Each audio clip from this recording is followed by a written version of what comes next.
ఆశ్రయించుట కంటే మరి యెహోవాను ఆశ్రయించుట మేలు. చూడండి, దినాన్న మనం ఎవరిని ఆశ్రయిస్తున్నాం, మనం ఎవరిని నమ్ముకుంటున్నాం? నువ్వు దేవునిని నమ్ముకున్నట్లయితే, దేవుని ఆశ్రయించినట్లయితే, దేవుని మీద నీవు ఆధారపడిన వ్యక్తిగా ఉన్నప్పుడు దేవుడు నీకు సహాయం చేసేవాడై ఉన్నాడండి.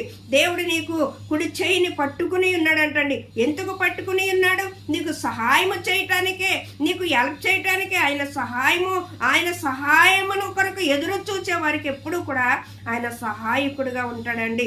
దేవాతి దేవుడు మన పక్షాన ఎందుకు నిలబడ్డాడు అని అంటే ఆయన సహాయం చేయటానికి నిలబడ్డాడండి. నీ కుడి చేయిని ఎందుకు పట్టుకుని ఉన్నాడంటే నువ్వు ఏ స్థితిలో పడి ఉన్నావో, ఏ ఇరుకుల్లో ఉన్నావో, ఏ ఇబ్బందుల్లో ఉన్నావో, నువ్వు ఏ పరిస్థితుల గుండా నువ్వు వెళుతున్నావో నీకు సహాయం చేయటానికి ఆయన నీ ఎదుట నిలబడి ఉన్నాడండి. నీకు సహాయం చేసే దేవుడు, ఇశ్రాయేలుకు ముందు నడిచిన దైవము.